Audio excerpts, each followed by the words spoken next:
ይህንን ቪዲዮ የምሰራው እንደ አንዲት እናት ደክማ ተሰቃይታ ነገ ልጆቿ አድገውላት ፍሬን እንደምትጠብቅ እናት። እኔ ብቻ ነኝ ጋዜጠኛ ሶፎንያስን ያጋለጠው ልጅ? ትንሽ ያጠራጠረኝ፣ ትንሽ ያልተዋጠልኝ። በነገራችን ላይ ይሄንን ድምፅ ሪከርድ ሲያወጣ የተቆራረጠ ነው። የሚፈልገው ነው ገጣጥሞ የለቀቀው። ሰብስክራይብ ለምንድን ነው የማታደርጉት? ሰሞኑን እንግዲህ ሁሉም ሚዲያ በሚባል ደረጃ ከጋዜጠኛ ሶፎንያስ ጋር በተገናኘ ያሉትን ነገሮች እየዘገበ ይገኛል። አሁን ግን ነገሩ እየከረረ መጥቷል።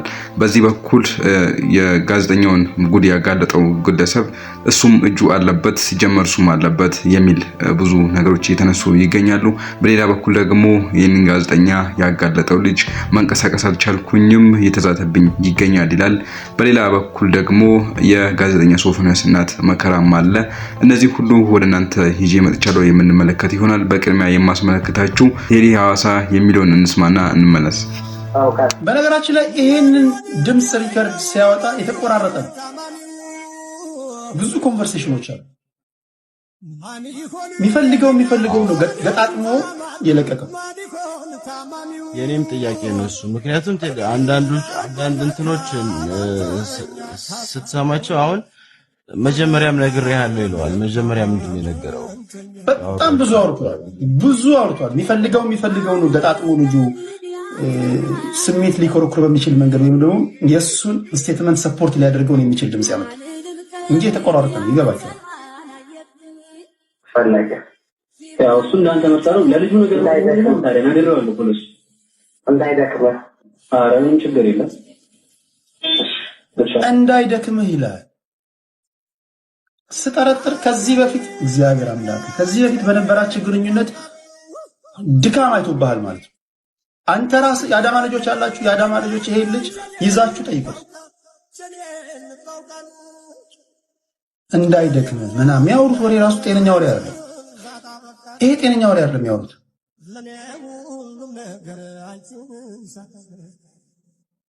ለቀልድ እንኳን እንደዚህ አይነት ወሬ እኮ ከወንድ ጋር እንደዚህ አይነት ወሬ አታወራም። እሺ ተመልካዮቼ እንግዲህ ቴዲ ያነሳው ሀሳብ ይመስላል። ሌላም ብዙ ሀሳቦች አሉ። እስኪ ተከታተሉ። እናንተ እንናገራለን አንፈርድም። ዛሬ እንፍረድ እንዴ? ጉድ ነው። እናንተ የዚህ የሶፎንያስ የሚባለውን ልጅ የልጁን ዩቲዩብ ገብቻ አየሁት። እኔ አላመንኩም ነበር መጀመሪያ። ምክንያቱም ማንኛውም ሰው ያንን ሰው አስመስሎ ማውራት ይችላል። ግን ልጁ ለምንድነው ቪዲዮ ያላደረገው? እያንዳንዱ ያወራቸውን ነገሮች እያንዳንዱ ቪዲዮ ቢያደርገው ጥሩ ነበረ። አንድ እንደገና ደግሞ ከዛየውና እያንዳንዱ ያወሩትን ነገር በኋላ ላይ የስልክ ልውውጣቸውን ቁርጥ እያለ እየተቀጣጠለ ነው እንትን ያለው ያወሩት። ከዛ በኋላ ድምፁ ስሰማው ልጁ ከዛ ጋር ድምፁ ይመሳሰላል ከሶፎንያስ ጋር። ከዛ ሊቀመጭን የት መጣ? አዳማ መጣ አለ። እሺ ልጁ ሉጢ ነው አለ። እሺ ከዛ በኋላ መጣ አዳማ። ከዛም በኋላ ለምን አጣደፉት? ቆይ መጨረሻ ሲያረጋግጡ ልጁን እጅ ከፍንጅ ነበር መያዝ የነበረበት። እንዴት እንደሆነ ታውቃላችሁ?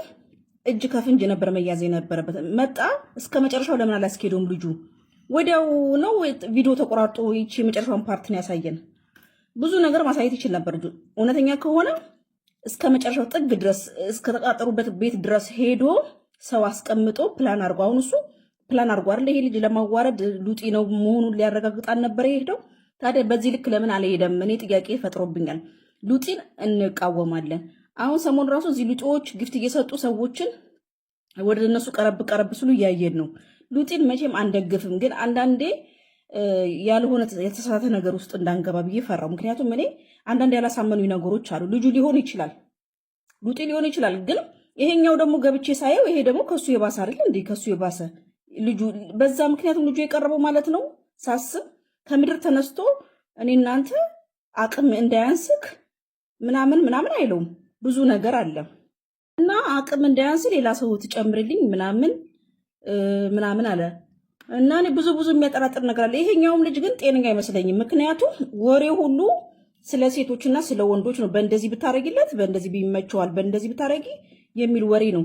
ገብቼ ዩቲዩብ እንዳለ የማየው እንናገራለን አንፈርድም። ይሄኛው ሰውዬ ሉጢ ከሆነ አጋንን ሰፍሮበታል። መጀመሪያም ልጁ የአእምሮ ችግር አለበት እየተባለ ነበረ። እኔ ግን በዚህ ደረጃ እንደዚህ ወርዶ ይገኛል ብዬ አላሰብኩም። በስመ አብ ጉድ ነው የሚያስብለው። ወይኔ እኔ ለእናቷ አዘንኩኝ። ለአንድ ልጇ እኮ ነው ለእናቷ ምን ያህል እንደምትሳቀቅ አስባችሁታል? አንድ ልጇ እንዲህ አይነት ሲቹዌሽን ላይ ሲገኝ በጣም ነው የምትታመሙ በጣም እና እግዚአብሔር አምላክ ከዚህ ማረህ ነው። ሉጥን እንቃወማለን። እኔ ብቻ ነኝ ጋዜጠኛ ሶፎንያስን ያጋለጠው ልጅ ትንሽ ያጠራጠረኝ ትንሽ ያልተዋጠልኝ።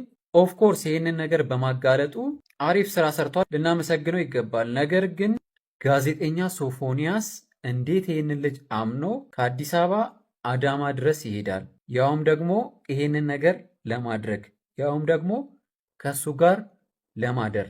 ኢማጅን ነገርየው ቀልድ ወር ደግሞ ቀላል ነገር አይደለም። የሆነ ሰው እንደዚህ አይነት ነገር ውስጥ ለመግባት መጀመሪያ ትንሽም ቢሆን የሆነ ነገር ሊኖራቸው ይገባል። የሆነ መግባባት፣ የሆነ መገናኘት፣ የሆነ ቅርርብ ሊኖራቸው ይገባል። ያለበለዚያ ግን ከአዲስ አበባ አዳማ ድረስ ዝም ብላችሁ ተነስታችሁ የምትሄዱት ነገር አይደለም። ስለዚህ ይሄ ልጅም ከጋዜጠኛው ጋር አብሮ ተይዞ ሊጣራ ሊመረመር ይገባል ብዬ አስባለሁ። ካልሆነ ግን ከዚህ ጉዳይ ጀርባ ያለው ነገር ማንም ሳይረዳው ማንም ሳይገባው ወደ ሌላ ነገር ሊያመራ ይችላል። አስቡት፣ የሆነን ሰው ለማጋለጥ ብላችሁ በዚህ ደረጃ እንደዚህ አይነት ንግግር ታወራላችሁ። እኔ ብሆን ምንም ያክል ነገሩን ለማጋለጥ ብፈልግ እንደዚህ አይነት ቃላቶችን ተጠቅሜ ከአዲስ አበባ አዳማ ድረስ ለማምጣት እንደዚህ ማውራ አይመስለኝም። እዚህ ጋር ሊሰመረበት የሚገባ ልጁ እንደዛ ነው ብዬ እያወራው ኦር ደግሞ እየፈረርኩበት ኦር ደግሞ ነጥዬ እያወጣሁት አይደለም። ነገር ግን የዚህ ልጅም ጉዳይ ሊጣራ ንጹህ ሊሆን ይገባል ብዬ አስባለሁ። ንጹህ ከሆነ ኦር ደግሞ ለማጋለጥ ብቻ ከሆነ እሰየው። ካልሆነ ግን በስርዓቱ ስልኮቹ ሊሆን ይችላል፣ ከዚህ በፊት ያደረጋቸው ነገሮች ሊሆን ይችላሉ፣ ሊጣሩ ይገባል። ጋዜጠኛው አሻም ቲቪ ላይ ነበር በኮንትራት እየሰራ የነበረው። ነገር ግን አሁን አሻም ቲቪ ባወጣው መግለጫ መሰረት ማገዱን ከዚህ ስራ ማገዱን አስታውቋል። በጋዜጠኛ ሶፎንያስ ጉዳይ አሻም ቲቪ መግለጫ ሰጥቷል። በመግለጫውም አሻም ሚዲያ ትሬዲንግ አክሲዮን ማህበር ጋዜጠኛ ሶፎንያስ ዋሲሁን በኮንትራት ውል በዜና አቅራቢነት እንዲሁም ሶፊ ሾው የሚል የመዝናኛ ዝግጅት በአሻም ቴሌቪዥን ያቀርብም ነበረም። ከትናንት ዳር 29 2018 ዓ.ም ጀምሮ በተለያዩ የማህበራዊ ሚዲያ አማራጮች ስለ ጋዜጠኛው ከኢትዮጵያዊነት ባህል፣ ወግ እንዲሁም ሃይማኖት ያፈነገጠ ተግባር ሲፈጽም የሚያሳይ ማስረጃ በድምፅ በጽሁፍና በቪዲዮ ጭምር ሲዘዋወር ተመልክተናል። በዚህም መሰረት ስለሰራጨበት መረጃ ሶፎንያስ ማብራሪያ እንዲሰጥበት በአሻም ተጠይቆም ነበርም።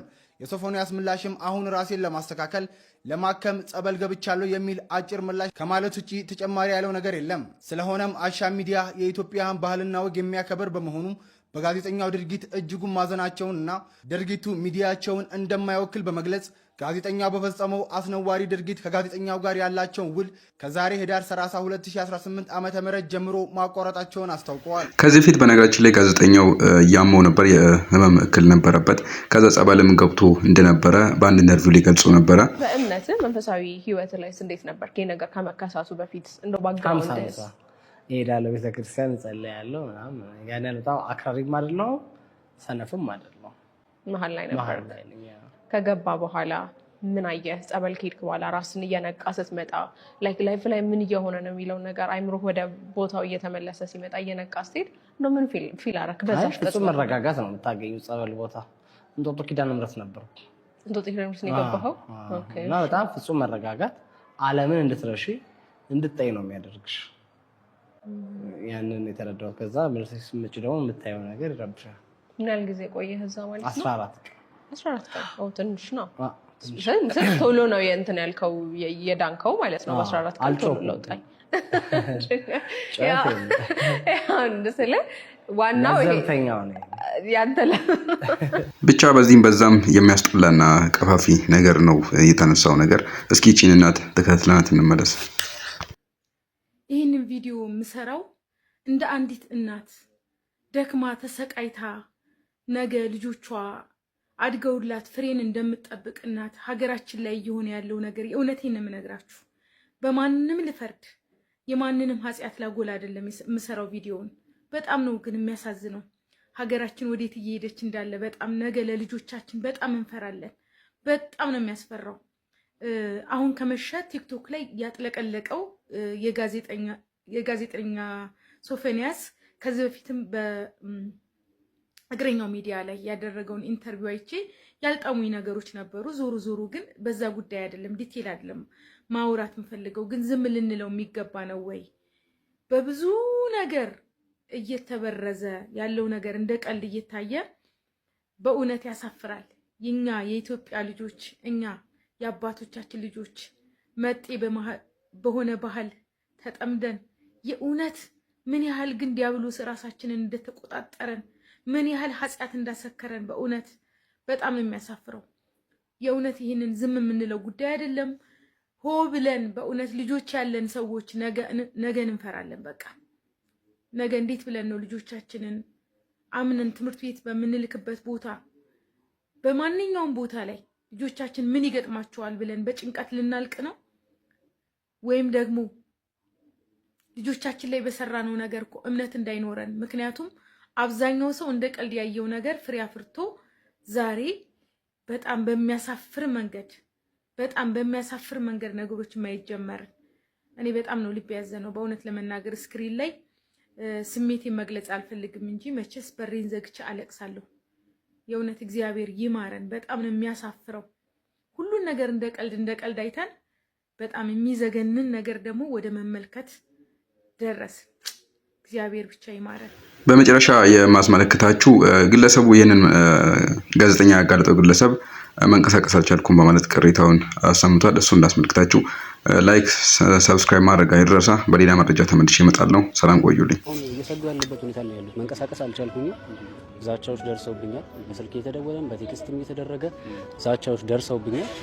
እኔም ብለው ጥበቃ ቢደረግልኝ ደስ ይለኛል። ጥበቃ ምን የተለየ ስፔሻል ነገር እያወራሁ አይደለም፣ ግን ቢያንስ የሆነ ነገር ማንም በነገር ላይ በዚህ አጋጣሚ ያልነገርኩ ነገር በጣም ብዙ በሶሻል ሚዲያ ዙሪያ የሚሰሩ በጋዜጠኝነት ስራ ላይ የሚሰሩ ደውለው በግልጽ አማርኛ የነገሩኝ ልነግር እችላለሁ። ማለት መረጃ አለን፣ እንደዚህ አይነት ነገሮች አለን፣ ግን ደፍረን ማውጣት ፈርተን ነው ያሉኝ ይላሉ። እና ማንም አይጋፈጠውን ነገር ነው አንተ የተጋፈጥከው ብለውኛል። ዛት ሚንስ በትልቅ ሚዲያ ደረጃ ፈርተው የተዉትን ነገር ነው ብቻዬን እዚህ የተጋፈጥኩት። ስለዚህ ከለላ ይደረግልኝ ማለት ቢያንስ ህዝቡ ከጎን ይቁም ነው። ገብቷል? ሌላ ምንም የተለየ ነገር አይደለም። እንዴ ቤት ወዴት የት ወጥቼ አሁን ለመጀመሪያ ጊዜ እኮ ነው የወጣሁት ከቤቴ ራሱ